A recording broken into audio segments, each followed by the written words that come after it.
Sell in May and walk away. That has historically been an aphorism that summed up some pretty good advice in terms of investing. And we talked about it in part 1 of this video. Check that one out, by the way, if you haven't already. It's typically pretty good wisdom, but in terms of May, things are looking pretty good as far as the outlook for crypto and altcoins. So this may not be the right strategy given where we are right now. In other words, it's probably better to hodl at the moment because a lot of people out there, experts, analysts, are expecting this bull cycle's final leg, and they're expecting it to kick off pretty soon. Some of them are arguing that it's already kicked off, in fact. But that being said, a lot of them are also calling for a bit of a pullback before we see more of the positivity. They're saying that Bitcoin, for example, may drop to about 91K and the altcoins are going to take a hit as a consequence of that. But after the pullback, we could see that last leg of the bull run finally being kickstarted. That is why in this part 2 video, we're looking at another 3 altcoins that all have 10x potential for this final leg of the bull run. Let's dive right into this list.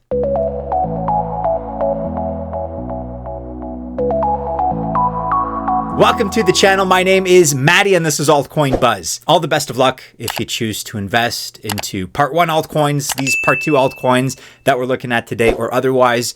I wish you well, genuinely. You got to remember though, I am not a financial or investment advisor, and that means by extension that this video is not official financial or investment advice.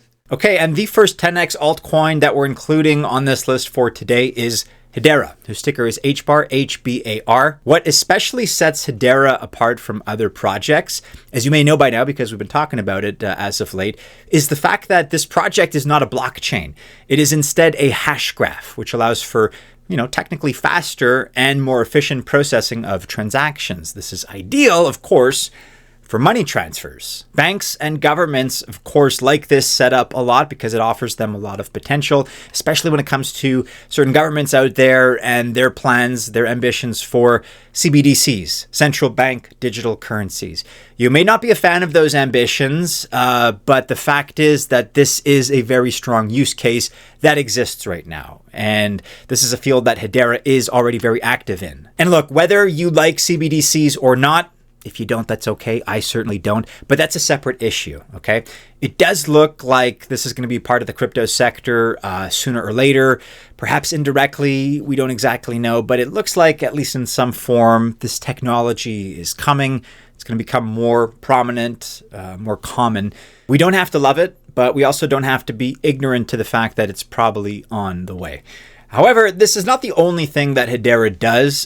There's a lot more to HBAR. So for example, they recently integrated Chainlink's CCIP or interoperability protocol. This is big because it connects Hedera with 46 other chains. Hedera is also preparing right now for a big AI hackathon. So that's pretty big in terms of artificial intelligence. And then also, and perhaps most importantly, there's also an HBAR ETF filing that was made by Grayscale a couple of months ago. The Securities and Exchange Commission now needs to decide on this ETF by November 11th, 2025 at the latest. And in the context of the current restructuring within the SEC, a lot of people are saying that this one's likely to get approved. That's not a guarantee of any kind, but that's sort of the speculation. Chances, at least, I think it can be argued, are better than they were a few months ago or a year ago. And with the Bitcoin and Ethereum ETF approvals, we saw an initial dump before both of those projects started to pump. Bitcoin pumped much harder, by the way, but in the end, ultimately, it was a catalyst. It was a good thing for both. And the current price of HBAR sits right now, as I record, at 18.6 cents. Looks like a pretty good entry. This one's already up 6% on the day as I record. For context, its all-time high at this point was 57 cents from 3 years ago. Right now, we're at a $7.8 billion market cap. So this one is a little bit bigger in terms of size, but certainly, and historically speaking, there's precedent to expect it to get even bigger. In our Alpha Discord, by the way, the team mentioned waiting for a dip in the price of HBAR. This looks like a good opportunity. It has been in a downtrend and the long-term price action has kind of looked bearish, but HBAR ETF approval, as I just mentioned, is certainly a bullish variable for the long term. Just keep in mind though, because I do want to be candid here and remind you of what I said at the very beginning of this video. We do expect a final leg of the bull run, but there could be a sell-off in the immediate future that we're going to see first. The market has been crazy over these past few weeks and months. We've seen a couple of huge liquidations of over $1 billion, a pump and dump recently, several, unfortunately. But SWI is built to last, including managing all these short-term fluctuations and all this crazy volatility and any other problems that the market has encountered. SWI has quickly become one of the leading altcoins in the market, and that's for good reason. SWI is killing it in terms of all the big sectors that it supports. So for example, DeFi, that's where SWI crossed $1 billion in TVL, total value locked, and is almost at $1.5 billion in record time. SWI is also the third largest blockchain by daily active addresses with almost 2.5 million real daily users. Walrus is changing the game in terms of decentralized data storage. Its token launch, WAL, is already successful. And then we have Seal making things even more secure and more private. And then there is also SWIplay 0x1. This is coming soon with almost 10,000 pre-orders so far. As a project, SWI even has a small but growing meme coin market. So if you're a meme coin lover, if that's your jam, you can check that out as well. If you have not used SWI lately, then come give it a try and follow SWI's X account for all the latest updates. Check out the links that you'll find in the description of this video below. The next token in today's list of 10x altcoins is none other than Chainlink and its LINK, L-I-N-K token. If you've been following this channel, you know that Link is an Altcoin Buzz favorite. It's also a personal favorite of mine. And as such, it is the absolute market leader. Its market cap is about 18 times as big as Pyth, which is number 2 here in this list. Now, I've said this many times before, but I'm going to reiterate. Oracles are essential for blockchains because blockchains cannot communicate with the outside or effectively with the real world at all. Oracles therefore come to the rescue. They offer data feeds to blockchains with all kinds of different information. And besides gathering and relaying that information, they also verify the information. For example, betting sites, which are increasingly popular, they need sports results or financial market prices, also things like crypto, of course, stocks, commodities.